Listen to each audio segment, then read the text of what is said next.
et la Coupe du Monde des clubs. Le divertissement quand même. On peut dire ce qu'on veut. La Coupe du Monde de club, pour l'instant, elle a régalé. Encore plus les matchs de l'Inter Miami qui nous offrent du spectacle et des rebondissements et du divertissement et un Inter Miami qui est qualifié, les amis. Incroyable. Messi, Suarez et tous les quinquagénaires, là, les grabataires de l'équipe ont réussi à se qualifier pour les huitièmes de finale de la Coupe du Monde des clubs. Bravo les mecs, franchement bravo. Faut respecter tout simplement. Tout le monde croyait qu'ils allaient se faire éclater, crabouiller. Ils ont battu Porto. Bon, là, hier soir, voilà, divertissement, ils menaient 2-0 et ils ont perdu la première place et du coup prochain match face au PSG dimanche, ça va être le divertissement.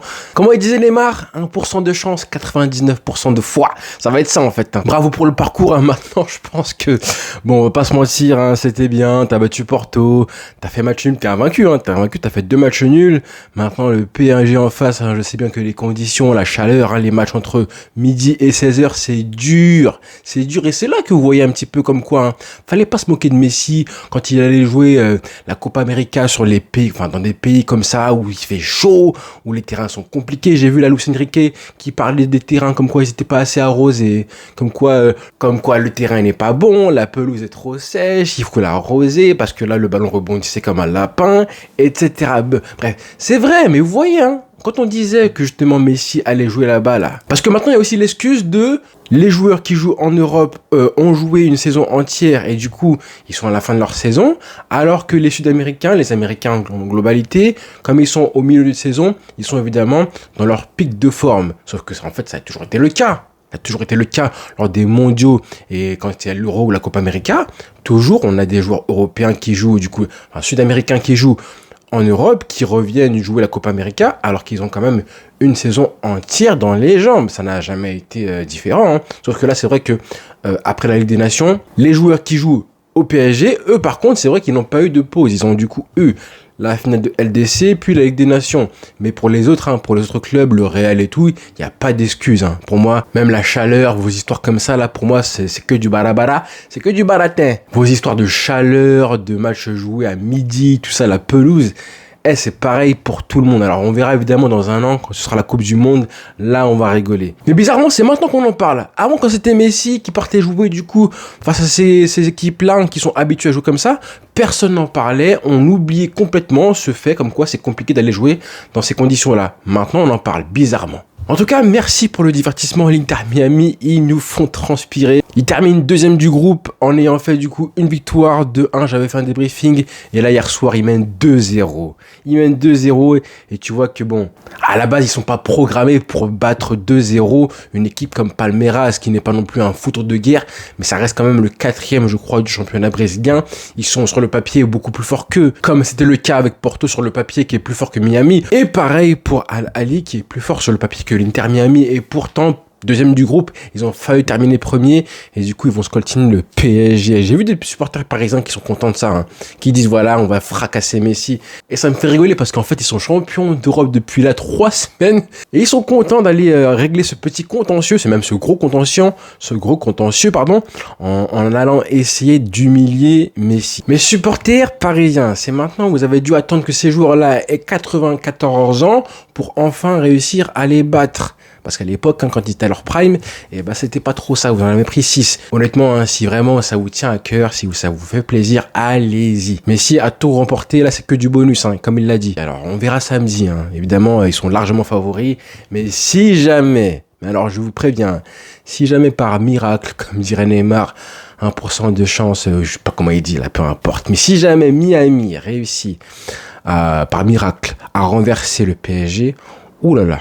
Mais bon, j'ai du mal à y croire, je pense que c'est terminé et que ça va être un assassinat en règle. C'est pas grave, on aura profité, même là hier soir, de partout, avec un Luis Suarez qui a marqué ce but du 2-0, qui aurait mérité que son équipe rafle la victoire parce que Luis Suarez, on peut dire ce qu'on veut, et moi-même je le critique, il traîne une charrette, il est lourd, il est lent, techniquement il rate des passes toutes simples, des contre-attaques et tout.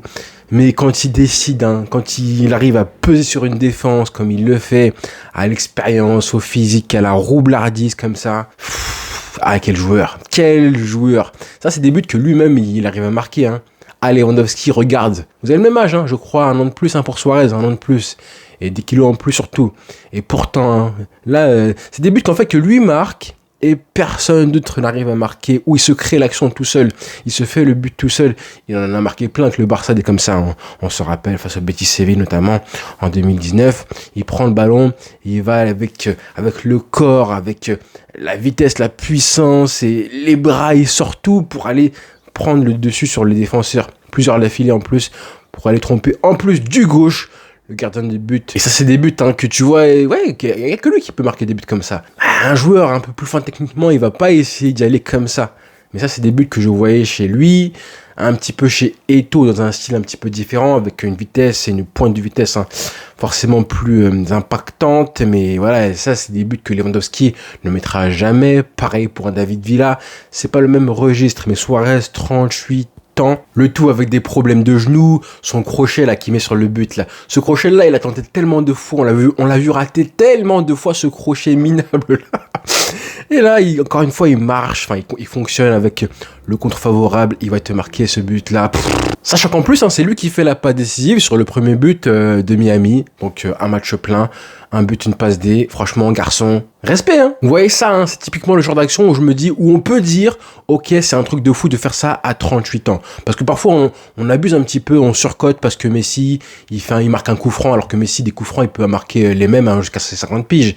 Ou pareil, quand CR7, je sais pas moi, met une frappe de loin, ça y est, on dit, voilà, c'est un truc de fou pour 41 ans. Faut arrêter. Il y a des gestes où tu peux te dire, là, par contre, pour son âge, ce que fait Suarez, c'est un truc de fou. Par contre, quand je vois CR7 frapper de loin, mais ça, des buts comme ça, il en marquera, je sais pas, des tapines, pareil, il en marquera encore jusqu'à ses 55 piges. S'il joue encore jusqu'à ses 55 piges. Vous voyez ce que je veux dire? C'est pas la même chose. Ça, c'est un vrai but. Normalement, quand t'as 38 ans, tu marques pas ce genre de but-là. Encore moins face à une équipe qui est un grand club, Palmeiras, c'est une bonne équipe. Donc bravo Lusito.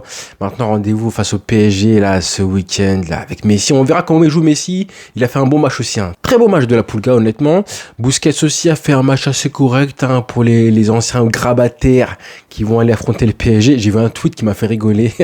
Je vous lis un petit peu. Je sais que beaucoup ici veulent voir le PSG quitter cette compétition là. Je pense qu'il parle de la fatigue des joueurs du PSG qui est quand même visible. Mais je suis désolé. Je refuse de voir mon équipe perdre contre le Barça U40 de Messi et Suarez. C'est tellement ça. Donc vous allez voir que je suis sûr à 100% que les joueurs du PSG vont jouer comme si c'était Marseille en face. J'en suis sûr. Il y a une espèce de contentieux. Je pense qu'ils veulent briller. L'histoire de la fatigue, tout ça, la fatigue, la chaleur et tout ça, vous allez voir que ça va disparaître comme par magie dimanche et qu'ils vont jouer leur meilleur football dans le but de mettre la tête de Messi sous l'eau, de l'afficher devant le monde entier. J'en suis sûr et certain. La même implication qu'on les voit avoir quand ils jouent face à Marseille. C'est la même chose. Je pense que on aura ce PSG là dimanche. Mais ça me fait tellement de bien de voir ce Messi là, les amis, ce Messi en mode compétiteur, parce qu'il y a tellement de gens qui ont encore en 2025 cette pensée comme quoi ce n'est pas un compétiteur hors pair. Est-ce que vous avez vu l'implication qu'il avait? Allez voir les matchs, les highlights, vous allez voir un joueur qui chaque ballon touché, ce but. Ça se sent qu'il a envie de prouver quelque chose. Je sais pas, je pense qu'il a envie de montrer que son équipe, même à 38 ans, à l'Inter Miami, il peut quand même être au niveau d'un tournoi, quand même une Coupe du Monde des clubs. Et je pense qu'on va voir en tout cas un Messi déterminé ce dimanche face au PSG. Je dis pas qu'il va marquer un but et qu'il va arracher la victoire, ou même qu'il fera un grand match, pas du tout. Mais je pense qu'en début de rencontre, à 0-0, avant que ce soit mort, avant qu'il ait 3-0 à la demi-heure de jeu pour le PSG, je pense qu'on aura quand même un Messi qui va essayer, mais vraiment, essayer de porter son équipe vers la victoire. Après, il y a une addition de talent qui fait que ça va être très, très compliqué. En tout cas, bon anniversaire Léo. Déjà, on va commencer par ça. Bon anniversaire le GOAT, 38 ans, merci pour les émotions, j'ai pas envie de refaire une vidéo consacrée à tout ce que Messi m'a apporté et continue de m'apporter. 38 piges aujourd'hui, il faudrait qu'on fasse une étude sur le nombre de ballons d'or qui sont nés entre le 20 et le 30 juin. Il y a, je crois, du coup Messi, évidemment hier c'était Zidane, il y a avant-hier ou le 21 je crois c'était Platini, bon il y a eu Rodri aussi le 22, Ça me confirme selon ma théorie selon laquelle Kevin De Bruyne aurait dû avoir le Ballon d'Or un jour ou l'autre puisqu'il est né le 28 juin dans 4 jours de ça.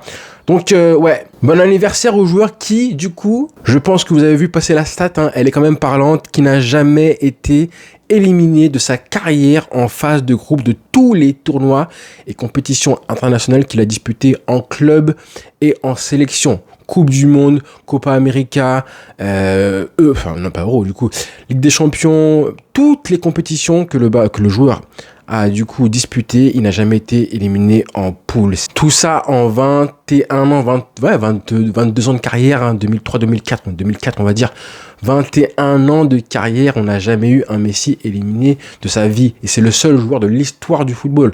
Évidemment, hein, les joueurs qui ont 17, 18 ans, 19 ans, qui n'ont pas encore connu une carrière assez remplie, bah forcément, eux aussi n'ont pas été éliminés pour l'instant. Mais pour tous ceux qui ont fait une vraie carrière, une carrière entière, 30 ans et plus, hein, tous les jours. Et j'ai vu la stat passer, forcément, dans les commentaires sur les réseaux sociaux, on a des gens qui se demandent si CR7, si Neymar, si Benzema n'ont jamais été comme Messi éliminés lors des phases de groupe. Et ben non, il n'y a que Messi, il n'y a personne d'autre, c'est comme ça. Cristiano, il a été éliminé en Coupe du Monde 2014 au premier tour, on s'en rappelle, et aussi en Ligue des Champions avec Manchester United face à Lille dans son groupe, je me rappelle, c'était en 2005-2006.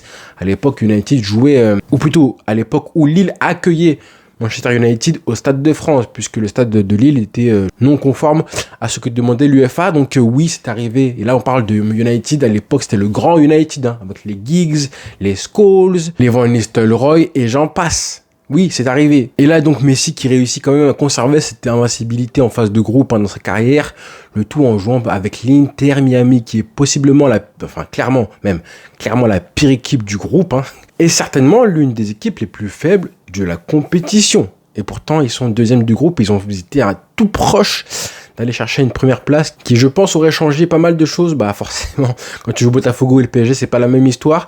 Maintenant, quand j'ai vu le visage de Messi à la fin de la rencontre, là, de partout, au coup de sifflet final, on a vu qu'il était vraiment dégoûté. En tout cas, son visage était, il avait le regard un petit peu vide, dans le vide complètement. Même si quand même, ça m'a fait du bien de le voir qu'il était aussi affûté que ça. Et j'arrête pas de me dire que si jamais la Coupe du Monde avait lieu cette année, dans un an, je sais pas, mais si elle avait lieu là, en juin 2025, à 38 ans, bon anniversaire encore une fois, je pense qu'ils auraient fait... je me prononce pas trop, mais ça aurait senti bon le doublé, je pense. Mais bon, ce n'est que du foot fiction, donc calmons-nous. Ce qu'il faut retenir, c'est qu'il est toujours invaincu en phase de groupe, même en jouant avec l'Inter et Miami en Coupe du Monde des clubs face à Porto. Rendez-vous compte de la tête de l'exploit, les amis, j'en perds mes mots. Et je sais pas si vous avez vu, il y a un joueur là de Palmeiras qui s'appelle Murillo.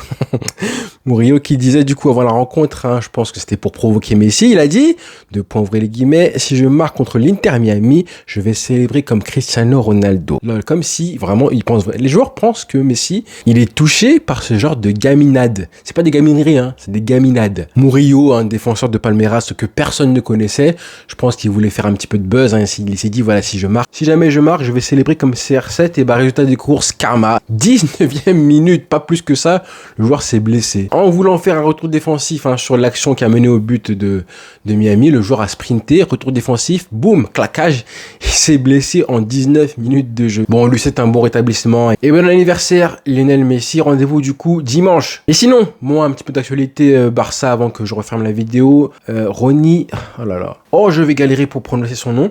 Arrigo, on a eu le Arrigo du coup de Fabrizio Romano ce matin même concernant la recrue du Barça qui s'appelle Ronny Bargi. Ronny Bargi, Soki Bargi, joueur de 20 ans, suédois, gaucher et les droits qui serait du coup recruté par le Barça pour 2,5 millions d'euros pour être un backup de Lamine Yamal, etc. Bon, honnêtement, évidemment, je ne sais pas qui c'est. Et en vrai, personne ne sait qui c'est. Celui qui vous dira qu'il a regardé des matchs, qu'il a vu des highlights, c'est un mytho. Donc on ne fera pas de vidéo sur Ronny. Déjà, son nom est compliqué. En plus, moi, j'ai des problèmes d'élocution. Vous savez que je parle vite, que je bafoue, que je mâche mes mots. Mais là, Bargi, lui, il faut pas qu'il joue. Lui, il faut vraiment pas qu'il joue au Barça, qu'il vienne au club, qu'il joue au Barça B, qu'il soit prêté parce que avec un nom comme ça va être compliqué. Bargi. Ça me fait penser au sketch de Dieudonné, là, quand il dit Pompidou, le nom est marin. Henriet, c'est moi avec Pompidou, hein. Mais ouais, mais toi aussi. Pourquoi tu t'appelles pas un nom plus simple que ça, là? Je sais pas, moi, Bokassa ou Kamara, Diawara, Koulibaly, bref. Un nom plus simple que Baradegji. Rony. Déjà, il t'appelle Rony. Tu sais qui c'est Rony? Est-ce que tu sais quel est le dernier joueur qui est venu au Barça qui s'appelait Rony? Hein? C'est dur à porter, hein. Et c'est un mec qui s'appelle Mafouah qui dit ça. Mais bon, je me moque, hein, mais je suis pas le seul à le faire, hein. Regardez ce qu'a dit Xavier Bosch pour Mundo Deportivo. Combien de supporters barcelonais savent qui était Rony Bardji il y a seulement une semaine? Combien de journalistes savaient orthographier correctement son nom? Combien de recruteurs de grands clubs avaient repéré que l'ailier droit du FC Copenhague était une star en devenir? Bon, l'article parle du fait que Lamine Yamal pourrait être du coup remplacé en cours de match par ce mec-là pour le reposer, etc. Moi, j'y crois pas trop. On verra ce qu'il en sera. On va le juger justement là pendant la pré-saison, si jamais il joue avec le Barça. Est-ce qu'on a besoin de lui? Je pense pas. On a à la Masia des joueurs, hein, notamment un Ibrahim Diarra, qui ferait largement l'affaire pour suppléer Lamine Yamal. Mais bon, vu le prix du joueur, hein, 2,5 millions d'euros, je pense que la dose de risque, elle est vraiment faible comparée à toutes les opérations très bizarres qu'on a faites récemment, notamment avec Victor Roquet, 35 millions d'euros, faut-il le rappeler. Donc voilà pour la vidéo. Je voulais évidemment parler de Messi, de Suarez et les autres, hein, mais surtout de cette Coupe du Monde des clubs qui commence à être de plus en plus drôle et franchement plaisante à voir. Donc voilà les amis, rendez-vous du coup demain avec une vidéo et on espère du coup l'annonce avec un Nico Williams qui se rapproche tous les jours un peu plus du Barça. Ça devrait, au conditionnel encore une fois, être officiel entre le 1er et le 6 juillet